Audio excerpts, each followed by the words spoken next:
RFM Matin. RFM Matin. Émission bi yeewaa Sénégal. RFM Matin 7h40 sunu gan tey Madani Sy salaamaaleykum. waaw salaamaaleykum Babacar salaamaaleykum waa Sénégal. ñu fàttali ni yow yaa jiite syndicat national des travailleurs du nettoiement maanaam ñi nga xam ni ñoo yittewoo seetal dëkk bi for mbalit meek ñoom seen. suba le 1er mai sax nañ jël si xëy na ci seen i tawat ci 2019 kii waaye laata loolu li kilifa yi soobu jamono ji ne dañuy seetal dëkk yi muy Ndakaaru ak feneen ci dindi fi lépp loo xam ni mbalit laak luy gàll yoon yeeg ñoom seen yéen nu ngeen ko gisee ci ni ko kilifa yi songee ak songin wi. waaw jërëjëf Babacar donc maa ngi julli ci yonent bi sallallahu alayhi wa sallam di gërëm samay waajur donc di nuyu ñi nga xam ne ni ñoom lay liggéeyal bokk muy sama collègue technicien de surface donc di nuyu aussi le coordonnateur de l'UCG ak mboolem ñi ñuy déglu. Et pour répondre ci sa question donc effectivement ñëpp gis nañ ne depuis prestation serment président de la République Macky Sall dafa dëgmal benn mbir bu doy waar muy maanaam xëy ne dëkk bi dafa salte foog nit ñi soppi jikko pour que ñu am ay dëkkuwaay yu set. te ñun dañ ci ànd ak président de la République parce que mun naa ne ñun sax ñun la ko defal du moment que depuis presque 27 ans éternel recommencement moo am ci liggéey bi ñëpp gis nañ ne chaque gouvernement bu ñëw deuxième alternance bi mu ñëwee ñun yaakaaroon nañ ni dinañ gën a am ay dëkkuwaay yu set mais tey la dëkk bi gën a wulee ñaay léegi nag les responsabilités sont partagées mais fa mu ko waxee nag mu am solo mooy que ci wàllu solennité bi nga xam ne moom la am ci wàllu 20 chefs d'État wax ko Sénégalais yëpp presque mun naa ne ñëpp ci ànd. waaye nag foog mu am li ñu tuddee ay mesures d'accompagnement te nag dafa am lu ñu seetlu benn pëccxoo bu ñu gis ñun fan yi ku ne yaa ngi setal buñ ko organiser wala bu ñu deful ndànk ak ci anarchie lañ jëm te ñun ñi nga xam ne ñoo ci nekk depuis ñaar fukki at ak juróom-ñaar. ñun liñ leen wax leen ngeen bëgg a wax maanaam citoyens yi jël seen décision bopp di xëy dimanche par exemple di ne ñooy nettoyer seen bopp. voilà loolu lu ca ne. non rafet na trop rafet na mais dama ne dañ koy organiser. su fekkee ne par exemple tey lëkkoowuluñ ak ñi nga xam ne ñooy waa UCG parce que da ngay gis ku génn def set setal te du yëgal ki nga xam ne mooy délégué de quartier bi ou bien du yëgal ñi nga xam ne ñun ñoo ciy liggéey souvent dañuy mettre devant le fait accompli te mbali mi doo ko lekk duñ ko naan duñ ko dugal ci suñuy poche foog nga am ay jumtukaay yi nga xam ne moo lay permettre au moins nga war a mën a éradiquer dépôt sauvage yi nga xam ne moom la ñuy créer moo tax ñu ne dañ créer benn synergie benn harmonisation pour que ñoom ñi nga xam ne dañoo ñëw pour jàppale ñu parce que ñun dañ koy rafetlu mais il faut que ñu organiser ko suñ ko organiser wulee mooy pëccxoo bi may wax rek fu waaye neex ñëw nettoyer teg ko fa te nee nañ mbalit du biir dafay wasin soo ko fa jëlewulee mu wane boppam donc ñun yooyu la ñuy bañ mais en tout cas synergie d'ensemble bi am nii ak activité bi nga xam ne ñu ngi koy def mooy clean up yi gaa yi def challenge yi gaa yi def ñun dañ koy rafetlu mais nañ ko organiser pour permettre les techniciens de surface vraiment ñu def seen liggéey na mu waree. Georges. ndax da nga jàpp ne ceetal googee nga xamante ne ñenn ci askan wi jóg nañ pour sóobu ci au final li muy mujjee jur moo di gën a tilimal ndax liñ fay bàyyi duñ ko mën a yóbbu ñoom ci seen wàllu bopp te day bëri. waaw parce que dañuy naan wat gaal ak yëgoo parce que bu ñu tegandoo dóorandoo li ñu bëgg dinañ ko am parce que set ci jaamu yàlla la bokk parce que tamit rien ne vaut un cadre de vie sain et attrayant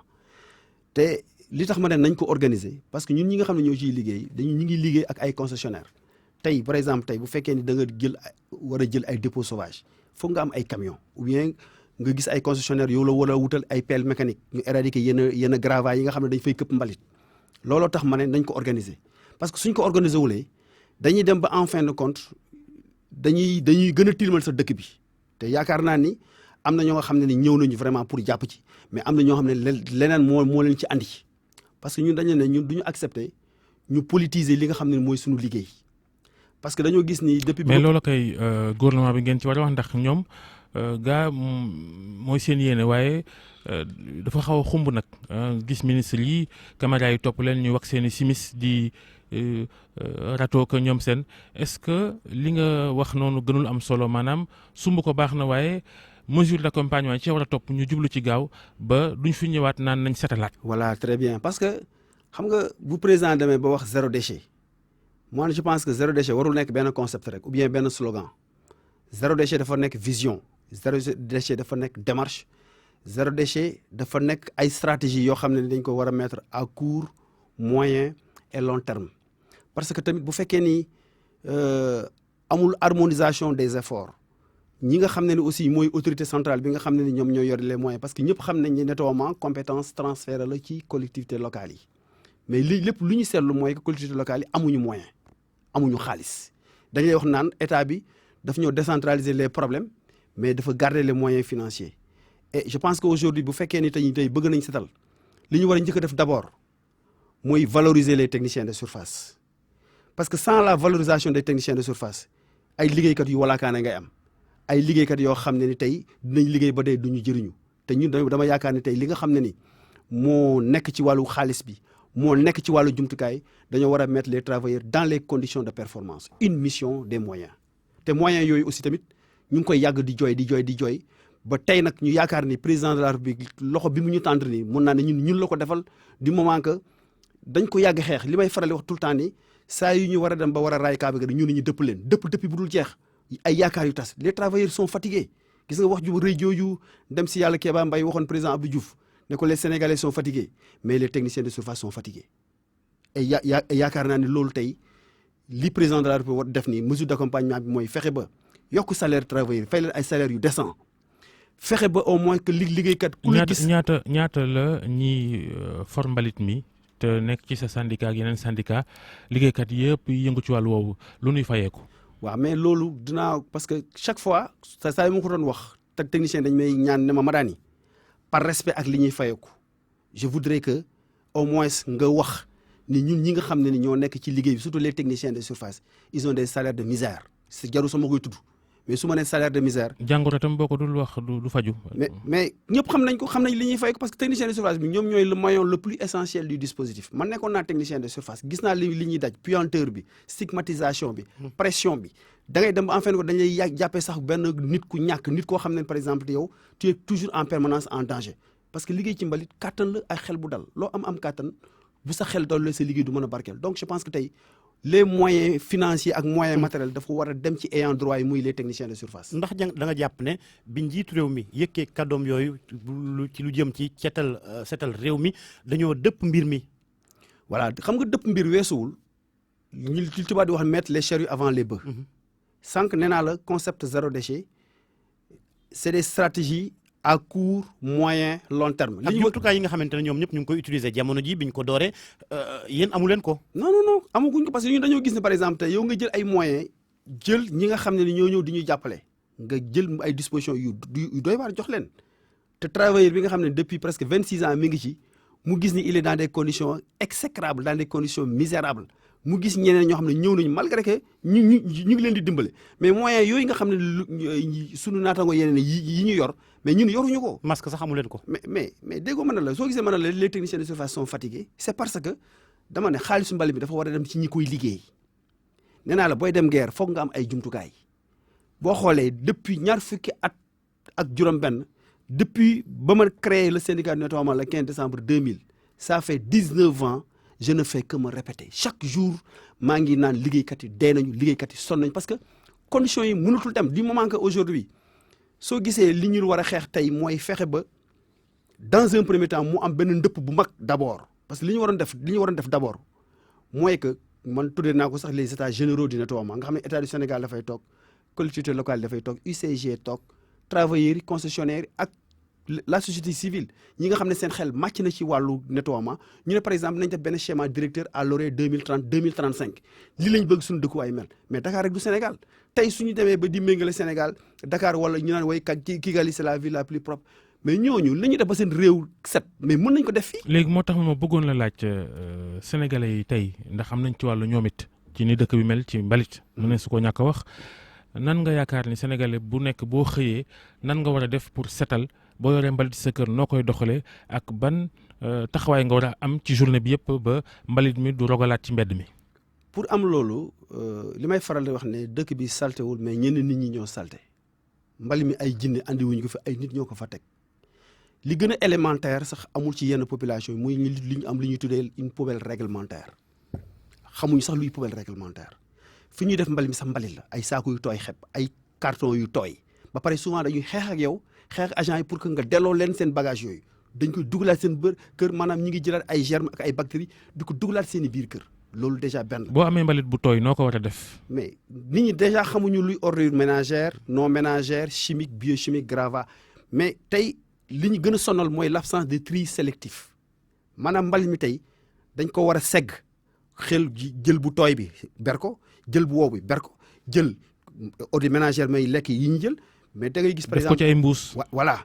même mbuus yi sax tey am na une loi qui interdit les sachets plastiques mais amul sa mesure d'accompagnement tey où est le code de l'hygiène où est le code de l'environnement où est le code des collectivités locales dafa mel ni ñiy voté loi yi ñooy transgresser les lois te bu fekkee ne yow sa wàll boobu doo déglu ñi nga xam ne ni ñooy sa doomu réew sa askan wi yow tu préfères une expertise internationale qui n'a rien à voir avec cette expertise locale tey on a des nationaux yu am ay moyens yu war a investir ci Sénégal xaalisu réew mi dafa war a jëm ci askanu réew mi ñun ñi nga xam ne nag tey ñoo nekk ak population yi am na ay population yoo xam ne gàcce ngaalaama ñu ngi ñuy jàppale ñu ngi respecté travailleurs yi ñu del si ci ni ñuy gérer ku nekk sa kër sa mbalit nan nga war a def mais ba yéen ngeen ñëw jël ko. ni ñu ko war a def mooy que ñu fexe ba d'abord ñu wut ay poubelles yu réglementaire ñu wut fi ñu koy def fu baax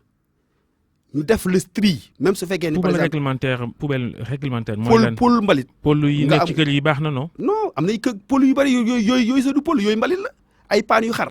waaw ay saako yu tooy ay kees yu tooy xepp boo ko yëkkatee sax yi yëg sa kaw donc nañu respecté ñi nga xam ne ñoo koy jël bu ñu leen mettre dans les conditions de performance pour que ñoom ñu au moins ñu préparer ñu même mbali mi nga xam ne dañ koy teg ci suuf xoolal par exemple sunu agents yi nekk ci grande artère yi ñooñu ñu tuddee la brigade d'intervention rapide ñoom ñuy jël la boucle de Dakar mbali mi ci suuf lañ koy jël di ko jëlee ci ay conditions yu métti mais da ngay wàcc doo mën dara ci sa kër donc effort physique yooyu ñuy def nii moo tax waykat bi ne xale yi ku leen jërul yërëm leen donc je pense que askan wi ñooñu war a mën a jàppale d'abord ñu trier mbali mi d'abord mettre ko ci ay conditions yoo xam ne su oto bi ñëwee dinañ ko jël mais da ngay gis par exemple puanteur lii xeeñ tey mooy que lépp la ñuy jaxase mélangé te ñun saa yu ñu yeewoo oto bu set wecc la ñuy andi. est-ce que jotut ñu soobu ci lii di éducation à la gestion des déchets ni ñu koy defee ci lu jëm ci wàllum citoyenneté ñu ciy def par exemple ay spot pour nit ñi xam seen kër yi naka la ñu war a comporter woo ci wàllum mbalit meeg. effectivement dafa am une absence de culture environnementale ak aussi benn conscience citoyenne bu des am na ñoo xam ne ils sont conscients ils sont de véritables patriotes mais tey li ñu raté mooy que par exemple tey même ci école maternelle bi dañ ko war a jàngale am na su ñu koy commencé jàngale ñu koy jàngale xale yi dem ci école yi dem ci lycée yi mais tey da ngay gis ay mag ñuy génn jël mbali mi di ko sànni du n'importe quoi xam nga du n'importe comment mbedd buur te buur du fanaan ci mbedd bi donc je pense que ñooñu dimbali wuñu li ñuy def mooy au contraire ñu ngi ñuy yokk jàngoro et je pense que tey li may faral di woon les responsabilités sont partagées que muy état bi que muy ñun liggéeykat yi que muy population yi ñëpp ñoo ci am part de responsabilité parce que ni dëkk bi am xar kanam bu mel nu mel ni dafa ñaaw tey dugal par exemple les capitales régionales li lay njëkk a teertu mooy mbali mi nekk aux abords des trottoirs foofu ngay wane ni yaa ngi dugg ci biir dëkk ou bien mbali mi ci ay saretu mbaam lañ koy jël amuñu sax ay centre d'enfouissement technique tey Mbëbës est devenu une bombe écologique Mbëbës dafa nekk dans une zone marécageuse. loolu yàgg nañ koo dégg Mbëbës ba léegi sàkke su ci pexe. depuis 68 lu ngeen for mbalit Mbëbët 50 ans ngi nii mu nekk fi mu nekk te daal yaakaar sax mën naa bañ a amati ci ne dina fa jóge. mais depuis combien de temps même bi ñuy defal autoroute à péage bi déggoon nañ fi jamono yi parce que sunu gars yi sunu récupérateur maa ngi leen di nuyu au passage il y a 3500 personnes yu fay liggéey ñi nekk au niveau de la décharge de Mbëbës ba ñu defaree le centre d'enfouissement technique au niveau de Sindia benn instant population yi dañoo yaakaar ne dañuy jël mbalitu Dakar délocaliser delluwaat koy Sindia population yi rebelle wu nekkat mbalitu Sindia na des Sindia mbalitu Dakar na des Dakar mbalitu Malika na des Malika ñu dem ba benn instant ñu jëloon population yi créé woon benn cadre de concertation pour ne leen en tout cas la ñuy def si la ñuy jéegaani ci bitim réew moom la ñu nar a andi jëloon ay population ak le maire jamono bi fi communauté rurale yi amee ñu yóbbu leen en Italie ñu dem gis mais bi ñu dellu siwee à la veille des élections ci jamono gouvernement Ablaye Wade mais xeex am population yi rebelle wu ne bugguñu dëkk ak le centre d'enfouissement technique tey c'est plus de 7 à 8 milliards lañ fa investir tey anamu tey amatul benn njëriñ tey il nous faut des infrastructures qui répondent aux normes environnementales suñu buggee émergence bi ñuy wax Sénégal du émerger ci saleté Sénégal du émerger tant que yaa ngi fouler au pied la législation du travail donc je pense que tey c'est un problème de comportement bi nag tant que ñun suñu wàllu bopp defuñu benn ndëpp waxante dëgg suñu biir nekkat dëkk bi bu setee ñun ñoo ko sete waaye bu tilimee ñun ñoo ko tiliman waaye bu ñuy dem di xool les pays limitrophes ñi ñëwoon jàng Sénégal tey ñoom ñëpp tey ñoo ñu raw tey quand je vois un pays comme la Gambie quand je vois un pays comme la Côte d'Ivoire le mal mais tey ñenn ñi ngi raw parce que dañuy ñëw fii Sénégal nee nañu Sénégalais ñoo dàq def séminaire ils ne font que du bavardage suñu paree jël lépp denc ko ci biir tiroir yi or que ñeneen ñi su ñëwee dañ koy appliquer chez eux tey nag boo utiliser la carotte ba benn instant il faut faire de la répression mooy que doo fi maslaa ba ñu masaale la léegi nag c'est des stratégies mooy lan mooy penco bi waxtaan ne leen kat dafa jot pour que ñu am ay dëkkuwaay yu set parce que lii mënatul continuer investisseur du ñëw Sénégal ci dëkk bu salte émergence bi ñuy wax ne ci ay slogan la nekk rek mais tant que valoriser wuñu la fonction du technicien de surface ba képp ku ciy liggéey kenn du la yërëm je pense que buñ ko defulee on a raté le train. système assainissement bi tam faaw mu dox ndax la xew Tëngéej mbaa Kaolack boori Jaleñ ak abattoir ak ñoom seen loolu loo setal loo for mbalit te canal ba nekk fa ndox mu bon ma nekk fa ubbeeku dara du sotti. mais les canaux à ciel ouvert tey dépotoir d'ordures lañ ko def man dama doon demander que mairie yi ou bien état bi ñu fexe ba au moins tous ces canaux à ciel ouvert ñu jëm ko tëj parce que au-delà de Rufisque gis nga clean-up bi fa gars yi def fan yi passé nettoyer dimanche passé avec ñoom Soya Diagne je les salue au passage ils ont fait un travail remarquable mais il faut ñu assurer le suivi parce que tamit bu fekkee ne y a un déficit de collecte mais mbalit mi bu guddee dañ koy këppaat ci biir canaux yi te je pense que tey service d'hygiène am na rôle bu mag bu mu ci war a mën a jouer mairie yi am nañ ci rôle bu mag bu mu ci war a mën a jouer mais ñun UCG aussi am nañ ci rôle bu mag bu mu ci war a mën a jouer su fekkee ne par exemple tey ñun suñu wàllu bopp fexewuñu ba condition yi ñu bëgg tey dëkk bi set mais bu boobaa anarchie mooy am bu boobaa fu waay neex def un dépotoir te mbedd bi du poubelle donc je pense que la répétition et pédagogie ñu ngi koy wax nañuy fàttali ndegam fàttali dafay jëriñ. on a l'impression que li waral coow li yëpp dañ cee sóobu te yéen dugalu leen ci benn boor benn yoon. xam nga man dama ne nous sommes incontournables quel que soit le dispositif qui sera mis en place parce que damay faral di wax ne sooy def mbir pour man te boole woom ci yaa ngi koy def contre man. kon boole wuñu leen ci. pour l'instant dégguñu leen mais ñun UCG on a une mission de santé et de service public ñu ngi def suñu liggéey mais nag ñu ngi def suñu liggéey vigilant dañoo yore nag ay organisation syndicale parce que organisation syndicale boo gis muy la défense des intérêts matériels et moraux des travailleurs du ñu nangu ñuy salfaañe suñu ax ak suñu yelleef lu toll ni tarafatal ay ni bés bu ñu ko laalee dana ñu dégg parce que ñun bés bu ñu toogee benn fan rek c'est 2400 tonnes d'ordures qui vont envahir la capitale ñun boo gisee depuis 2 ans kenn déggul benn mouvement d'humeur parce que changement institutionnel bi am flou institutionnel éternel recommencement UCG ñëw na 2 fois Kadakar ñëw na 2 fois tout récemment avec le nouveau coordonnateur de l'UCG quand il est venu il a trouvé un déficit budgétaire de plusieurs milliards mais il nous a appelé dans le cadre du dialogue social pour que ñu discuter xool naka la ñu mën a def pour trouver des voies et moyens qui vont nous permettre que ñu stabiliser le secteur ñu dem ba au mois de juin le budget était épuisé. moom koy UCG sax jàmbaar lañ ndax depuis Sowadip ñu bàyyi Sowadip ñëw SIAS daanu Ama Sénégal ñëw jóge fii Veolia léegi UCG loolu rek bokk na ci li dajale mbalit mi ci dëkk bi. mais en 10 ans il y a eu 10 fois changement d'employeur ci changé nañ fukki yoon suñuy njaatige UCG bii ñëw nag ñun leen rek lañuy ñaan mooy que UCG aujourd'hui ils ont un problème de budget UCG dafa am problème statut juridique aujourd'hui le cadre juridique de l'UCG mooy pose problème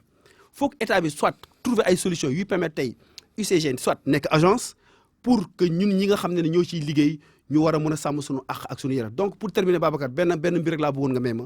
muy ci wàllu dossier Ama Sénégal dañ ma yabal ne ma président de la République ci campagne électorale bi dafa am lu mu waxoon ne dina fay les droits des travailleurs de ex Ama Sénégal ba tey liggéeykat yaa ngi jooy ba tey liggéeykat yaa ngi xaar Olof Ndiaye nag dafa ne dige bor la waaye ñàkk ko def ay wor la te ñu ngi xaar pour que président de la République fay les arrières de Ama Sénégal pour le bonheur de nos familles. jërëjëf Madani waaye itam bëgg nañ laa yóbbante ñu nit borom camion yi xëy di formalin mi corne gi moom klaxon duñ ko wàññeem. waaye Sénégal dafa baaxoo boo corné wul mbali mi du génn. ah fort na de. mbali mi dama ne boo corné wulee du nelaw parce que boo corné wulee tey mbali mi du génn. jërëjëf Madani Sy jërëjëf njiital syndicat national des travailleurs du nettoiement jërëjëf Georges Déthié Diop jaa ngeen jëf mbokk yi yéen ñu toppoon ci 6 heures du matin ak léegi